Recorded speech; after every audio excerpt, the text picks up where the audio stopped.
नमस्कार, आपका बहुत बहुत स्वागत है। मैं हूं आपके साथ वर्षा शर्मा और रुक करेंगे उत्तर प्रदेश की खबरों की ओर। बता दें कि सरदार यूनिट मार्च के संबंध में लखनऊ में पत्रकार वार्ता आयोजित की गई। इस मौके पर उत्तर प्रदेश के मुख्यमंत्री योगी आदित्यनाथ ने मीडिया को संबोधित भी किया और मुख्यमंत्री ने कहा कि प्रधानमंत्री नरेंद्र मोदी के नेतृत्व में पूरे देश में 2014 से लोहे के मानव सरदार वल्लभ भाई पटेल की जयंती को राष्ट्रीय एकता दिवस के रूप में मनाया जा रहा है। इस अवसर पर भाजपा द्वारा रन फॉर यूनिट कार्यक्रम का आयोजन भी 2014 से लगातार किया जा रहा है। योगी आदित्यनाथ ने यह भी कहा कि यह कार्यक्रम एकता और अखंडता के संदेश को जन जन तक पहुंचाने का महत्वपूर्ण माध्यम है।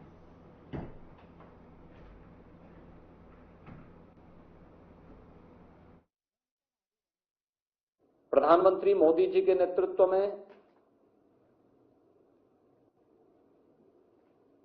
पूरा देश 2014 से लौह पुरुष सरदार वल्लभ भाई पटेल जी की पावन जयंती को राष्ट्रीय एकता दिवस के रूप में आयोजित करता है। इस अवसर पर रन फॉर यूनिटी का कार्यक्रम भारतीय जनता पार्टी 2014 से ही आयोजित कर रही है। Statue of unity Sardar Sarovar Gujarat के पास दुनिया की सबसे बड़ी प्रतिमा प्रधानमंत्री मोदी जी के मार्गदर्शन और नेतृत्व में गुजरात में भी स्थापित हुई है। हम उत्तर प्रदेश के अंदर होने वाले जो विभिन्न प्रकार के कार्यक्रम हैं, इन कार्यक्रमों को आगे बढ़ाने की उद्देश्य से उसका शुभारंभ भी करने जा रहे हैं, जिसमें सरदार @150 यूनिटी मार्च यह अभियान 31 अक्टूबर से 6 दिसंबर के बीच में एक बड़ा अभियान होगा, जो देश भर के हर जनपद के 5 युवा इस अभियान का हिस्सा बनेंगे और ये सरदार साहिब के जन्मभूमि से लेकर के केवड़िया तक की 150 किलोमीटर की इस यात्रा को ये सभी युवा जन जागरण अभियान के विभिन्न प्रकार के कार्यक्रमों के साथ जुड़ते हुए आगे बढ़ाने का काम करेंगे। 31 अक्टूबर को रन फॉर यूनिटी का कार्यक्रम हर जनपद में आयोजित होगा।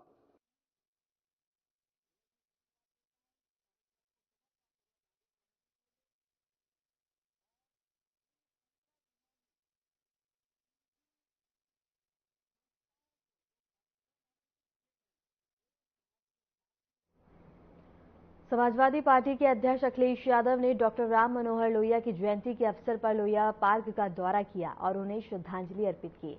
इस मौके पर अखिलेश यादव ने कहा कि आज हम सभी डॉक्टर राम मनोहर लोहिया को नमन करते हैं, जिन्होंने स्वतंत्रता संग्राम के दौरान और स्वतंत्रता प्राप्ति के बाद गरीबों, पिछड़ों, दलितों, उत्पीड़ितों और वंचित को आर्थिक और सामाजिक सम्मान दिलाने के लिए काम किया।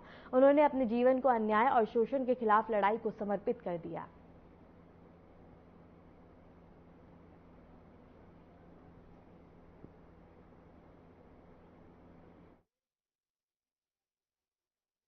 ये है कि सबसे ज्यादा उत्पीड़न, अन्याय और इस तरह की गंभीर घटनाएं उत्तर प्रदेश में लगातार हो रही हैं। न केवल घटनाएं हो रही हैं, भ्रष्टाचार की भी सभी सीमाएं टूट चुकी हैं। हर विभाग में भ्रष्टाचार बड़े पैमाने पर है और जिन विभागों को उत्तर प्रदेश की जनता को सुविधा और उनकी मदद करनी चाहिए, लगातार 9 साल की सरकार में इनके हर विभाग में लूट मची हुई है। न स्वास्थ्य बेहतर चल रहा है, न शिक्षा के क्षेत्र में कोई बदलाव दिखाई दे रहा है। लोक नायक जयप्रकाश जी के प्रतिमा पर अनावरण हम लोगों को करने नहीं दिया। उनको हम लोग जाकर के JPNIC में माल्यार्पण कर करके उनके योगदान को याद करना चाहते थे। उसी जोश उत्साह को आज आप देख रहे हैं।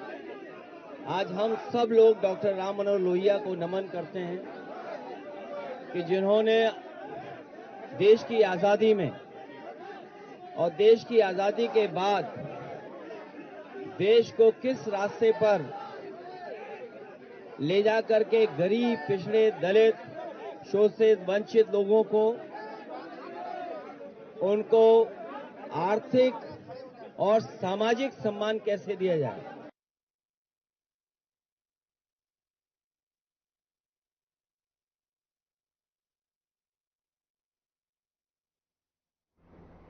बिजनौर के धामपुर से बीजेपी के विधायक अशोक राणा ने शक्ति प्रदर्शन किया। साथ ही अपने गांव ठाटजट में उन्होंने एक विशाल सहभोज का भी आयोजन किया, जिसमें 30 से 40 हजार लोगों की भारी भीड़ देखने को मिली। इस दौरान उन्होंने कहा कि 27 साल की उम्र में पहली बार विधायक बने थे। तब से उनके क्षेत्र की जनता के साथ पारिवारिक रिश्ते थे और इसके साथ ही कहा कि यह रिश्ता दिन पर दिन और भी ज्यादा मजबूत होता हुआ नजर आ रहा है।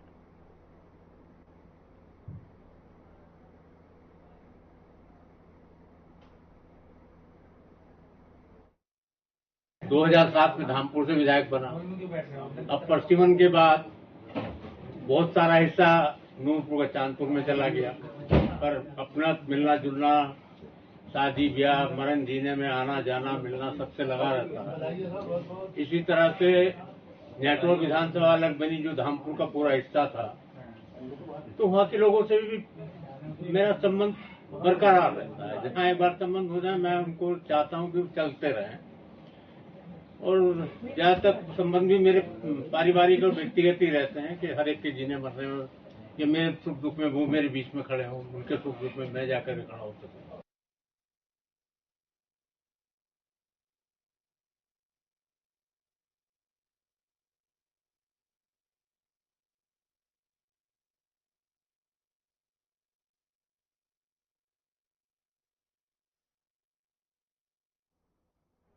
आगरा में अफगानिस्तान के विदेश मंत्री का दौरा अचानक से रद्द कर दिया गया है। वे ताजमहल का दीदार करने के लिए आगरा आने वाले थे और दौरे के रद्द होने से शहर की सुरक्षा एजेंसियां सतर्क हो गई हैं। फिलहाल अधिकारियों ने दौरा रद्द होने की कारण का स्पष्ट नहीं किया है और इसके साथ ही मुत्ताकी के स्वागत की सभी तैयारियां पहले ही की जा चुकी थी, लेकिन उनका दौरा अब रद्द हो गया है। और इसका साथ ही बता दें कि वो ताजमहल का दीदार करने आ रहे थे, लेकिन उनके दौरे को रद्द कर दिया गया है और इसके साथ ही अभी तक कोई भी स्पष्ट कारण नहीं बताया गया है। और इसके साथ ही आगरा से एक खबर हम आपको बता रहे हैं, जहां अफगानिस्तान के विदेश मंत्री का आगरा का दौरा था, जिसको रद्द कर दिया गया है। जहां वो ताजमहल के दीदार करने के लिए पहुंचने वाले थे, लेकिन अचानक से उनके दौरे को रद्द कर दिया। और इसके साथ ही अभी तक कोई भी आधिकारिक रूप से स्पष्टीकरण नहीं दिया गया है, लेकिन उनके दौरे को लेकर प्रशासन और एजेंसियां अब सतर्क मोड में आ गई हैं।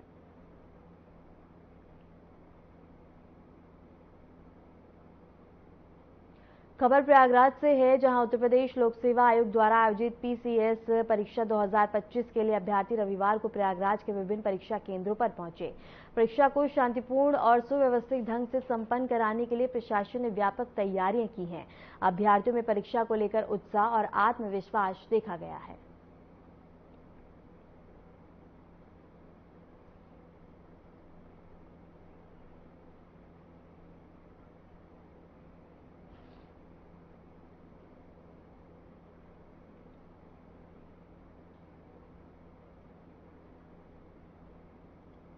खबर अमेठी से है, जहां उत्तर प्रदेश लोक सेवा आयोग की परीक्षा जिले की 15 परीक्षा केंद्रों पर आयोजित की जा रही है। परीक्षा के सुचारू संचालन के लिए सुरक्षा बल तैनात किए गए हैं। यह परीक्षा 2 पालियों में संपन्न होगी, जिसमें 6000 से अधिक अभ्यर्थी शामिल हो रहे हैं। प्रशासन ने सभी आवश्यक व्यवस्थाएं सुनिश्चित की हैं।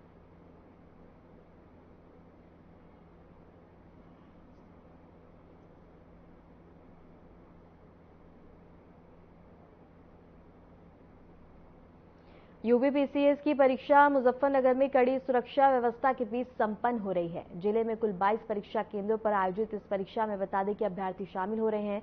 परीक्षा को 4 स्तरीय सुरक्षा व्यवस्था के तहत संचालित किया जा रहा है। प्रत्येक केंद्र पर सीसीटीवी कैमरे लगाए गए हैं। साथ ही जोनल मजिस्ट्रेट और वरिष्ठ अधिकारियों द्वारा नियमित रूप से निरीक्षण किया जा रहा है। परीक्षा केंद्रों पर किसी भी प्रकार की अनियमितता रोकने के लिए पुलिस बल तैनात किया गया है। अभ्यर्थियों को प्रवेश से पहले कड़ी जांच प्रक्रिया से गुजरना पड़ रहा है।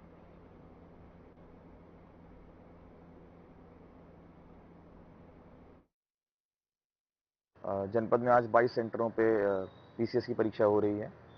और हर जगह पुलिस बल तैनात है। पहले से ही सारी व्यवस्था कर दी गई है। हर सेंटर पे सीसीटीवियों को बिल्कुल मॉनिटर किया जा रहा है। साथ ही एग्ज़ाम कराने वाली एजेंसी से कोऑर्डिनेट किया जा रहा है जिससे किसी अभ्यर्थी को यह असुविधा ना हो और साथ ही कोई अनावश्यक समस्या ना खड़ी हो पाए और साथ ही कानूनी व्यवस्था भी बनी रहे। इसके अलावा रेलवे स्टेशन पे और बस स्टैंड पे हेल्प डेस्क भी बनाई गई है पुलिस के द्वारा और अब तक सब कुछ सकुशल संपन्न होता हुआ दिख रहा है। उत्तर प्रदेश सरकार के सख्त निर्देशों के तहत बाराबंकी में बता दें कि प्रतिबंधित कफ सिरप की बिक्री रोकने के लिए कार्रवाई तेज कर दी गई है। आयुक्त खाद्य एवं औषधि प्रशासन और जिलाधिकारी शशांक त्रिपाठी के निर्देश पर औषधि निरीक्षक ने जिले भर में औचक जांच अभियान चलाया है। इस दौरान बता दें कि सफेदाबाद स्थित Hind institute of medical science और सुमन हॉस्पिटल, आहूजा नर्सिंग होम और इसके साथ ही हॉस्पिटल का निरीक्षण किया गया है। जांच में 5 प्रतिबंधित कफ सिरप के नमूने एकत्रित कर बता दें कि राज्य जन विश्लेषक प्रयोगशाला लखनऊ भेजे गए हैं।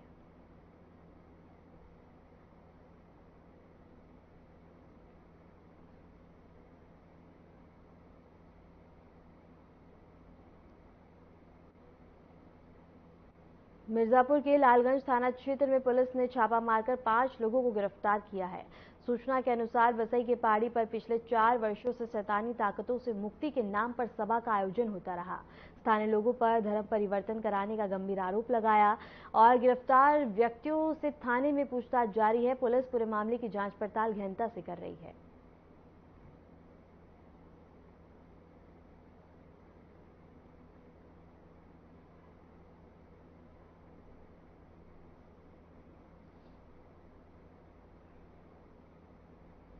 महोबा के शहर कोतवाली क्षेत्र में कानपुर सागर हाईवे पर हिंदूवादी संगठन ने बता दें कि चमड़े से भरा एक ट्रक पकड़ लिया। ट्रक में लदे गौवंश के चमड़े पाए गए हैं। मौके पर सीओ समेत भारी पुलिस बल पहुंच गया है और ट्रक को कब्जे में लेकर जांच शुरू कर दी गई है। फिलहाल पुलिस पूरे मामले की जांच पड़ताल में लगी हुई है।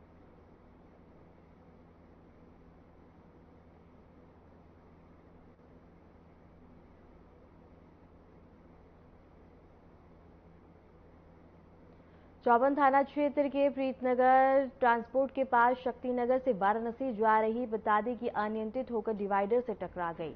हादसे में चालक गंभीर रूप से घायल हो गया और स्थानीय लोगों की मदद से चालक को ट्रक से बाहर निकालकर सुरक्षित किया गया। उसे इलाज के लिए नजदीकी अस्पताल पहुंचाया गया और पुलिस ने दुर्घटना की जांच शुरू कर दी है।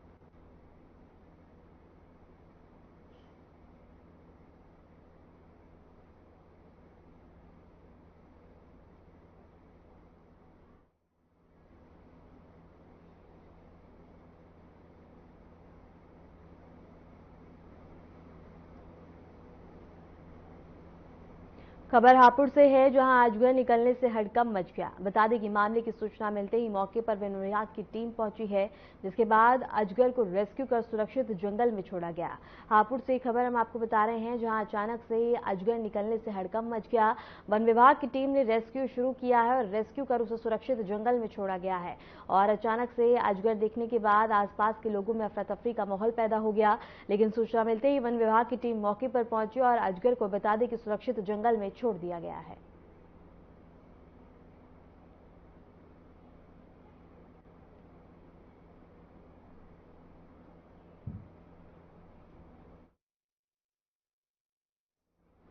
खबर झांसी से है, जहां थाना क्षेत्र के चौराहे पर शाम उस समय अफरा तफरी मच गई जब 3 अज्ञात बदमाशों ने दिन दहाड़े एक बुजुर्ग दुकानदार से 20,000 रुपए छीन लिए। बता दें कि खड़ुआ गांव निवासी नाथुराम बाजार में सामान खरीदने आए थे, तभी बदमाशों ने उन्हें घेर कर बता दें कि पेट की जेब से रुपए निकाल लिए और बाइक से फरार हो गए। पीड़ित की सूचना पर डायल 112 और पुलिस मौके पर पहुंची। पुलिस ने घटनास्थल का निरीक्षण कर जांच शुरू कर दिया और आसपास लगे सीसीटीवी कैमरों की फुटेज खंगाली जा रही है ताकि आरोपियों की पहचान की जा सके। झांसी से खबर हम आपको बता रहे हैं, जहां बुजुर्ग से दिन दहाड़े पैसे लूटे गए। उसकी पैंट की जेब से बता दें कि पैसे छीनकर बदमाश मौके से फरार हो गए, जिसके बाद सूचना मिलते ही पुलिस मौके पर पहुंची और इसके साथ ही पूरे मामले की जांच पड़ताल में पुलिस लगी हुई है। अरे वो 2-3 लड़के थे, हम रिक्शा में सौदा रख रहे थे। उस समय जो है क्या नाम वो आके और हमारी जेब में हाथ डाला, बगल वाली जेब में, पैंट की जेब में हाथ डाल के और 20,000 रुपए निकाल ले गए। कहाँ आए थे आप? यही मोट सौदा करने के लिए आए थे। किस जगह की घटना है ये? है वो नन्ही की दुकान पे हम खड़े थे, वहीं पे सौदा रख रहे थे रिक्शा में, और वहाँ से ये यहाँ सावित्री चौराहे पे वो लड़के खड़े थे, 2 लड़के हमनो आए और एक लड़के ने हाथ डाला। हम बोरी रख रहे थे दोनों हाथों से उठा के, तो एक लड़के ने आके हमारी जेब में हाथ डाला, और हाथ डालने के बाद वो पैसा निकाल के भागा। उतने में हमने पीछा किया, हम थे वो थे मोटरसाइकिल से, 3 लोग, एक मोटरसाइकिल पे था, 2 हमारे साथ पैसा निकाल के और भागे दोनों। और यहीं पर सावित्री चौराहे पे मोटरसाइकिल रखे थे वो, और वो बैठ के वो तीनों भाग गए। अब हम पैदल कहाँ, जो है मोटरसाइकिल होती तो पीछा करते। अब ये पता नहीं, हमें यहाँ पर बैठे, अब वहाँ से हम भाग रहे थे।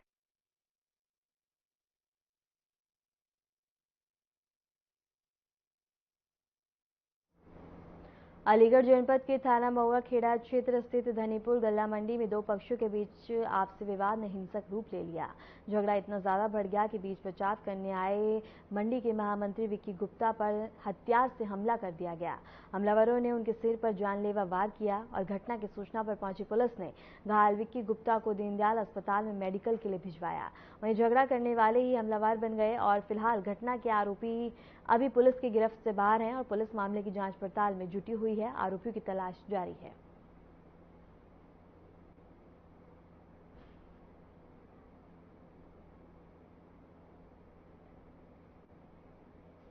खबर अम्बेडकर नगर से है, जहां अकबरपुर थाना क्षेत्र के लालपुर गांव में शनिवार देर रात एक युवक ने अपनी लाइसेंसी बंदूक से गोली मारकर आत्महत्या कर ली। वारदात से गांव में सनसनी फैल गई है। पुलिस ने मौके पर पहुंचकर शव को कब्जे में लिया और पोस्टमार्टम के लिए भेज दिया।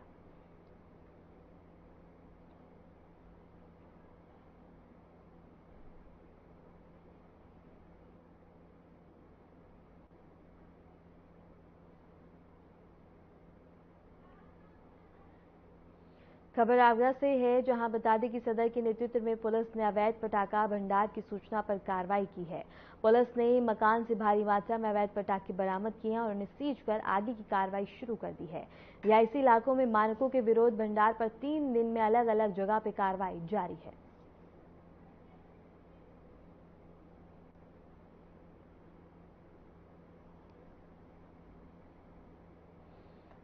और इसके साथ ही भारी मात्रा में बरामद किए गए हैं पटाखे, और ये छापा मारकर बता दें कि कार्रवाई में सफलता हासिल की गई है और पुलिस की बड़ी कार्रवाई देखने को मिली है, जहां दिवाली के पर्व से पहले बता दें कि बड़ी सफलता पुलिस को हाथ लगी है।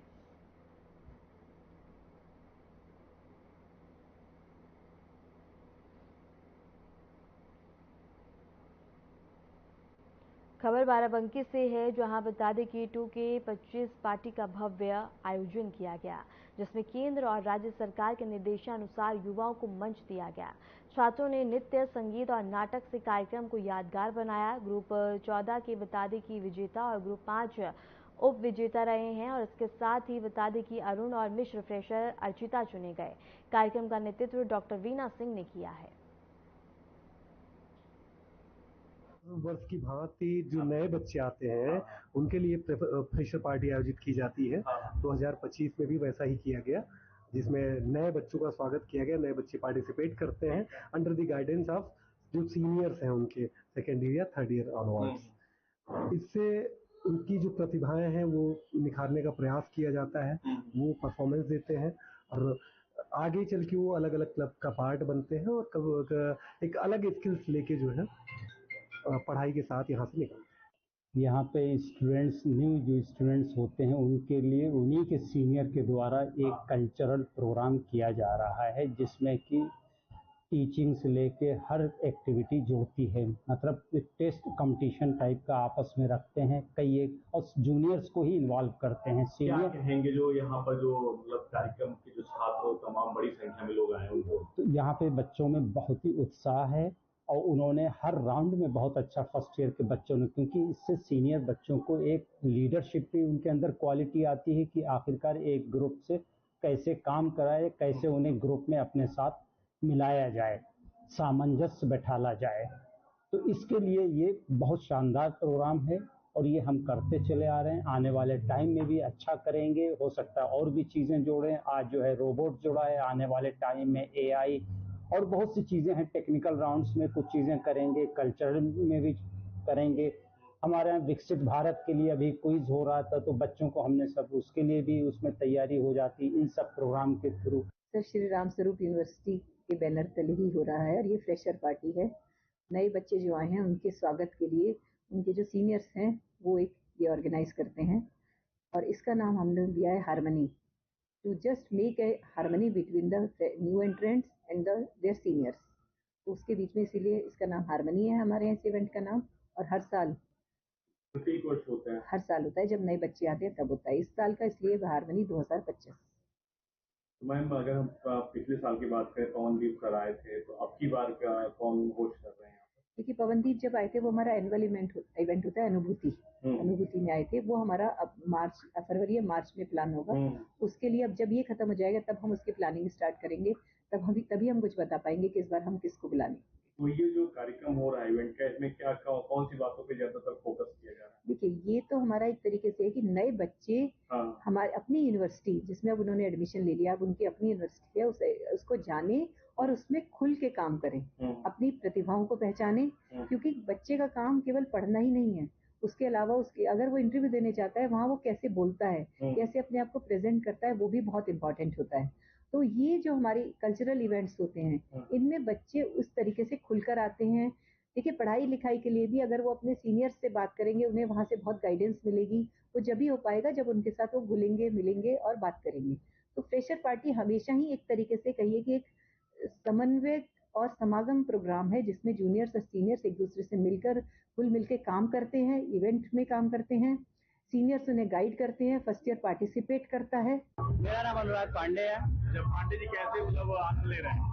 बहुत आनंद ले रहे हैं। अभी हमारा ग्रुप का परफॉर्मेंस भी था, बहुत बढ़िया लगा, बहुत सब कुछ अच्छा चल। पहले अनुभूति का कार्यक्रम था, वो कैसा लगा? वो भी बहुत अच्छा था। अनुभूति हमारी फरवरी में थी, वो भी बहुत अच्छी अनुभूति हुई थी। अनुभूति में 2 सिंगर्स आए थे जिनका मैं नाम भूल गया। बहुत अच्छा लग रहा है। क्या नाम आपका? अर्पिता। कार्यक्रम को लेके क्या कहेंगे? अच्छे से हो रहा है, सब बढ़िया हो रहा है। बहुत मजा आ रही है। We enjoying a lot, बहुत मजा आ रही है। जैसे पिछले साल अनुभूति में जो है पवनदीप सर आए थे, उस दौरान भी थे आप? जी, आपकी का प्रोग्राम और जो ये होता है और पहले वाला कैसा? अब की तो अच्छा हो रहा है, काफी अच्छा। फिलहाल के लिए उत्तर प्रदेश की खबरों में इतना ही। नमस्कार।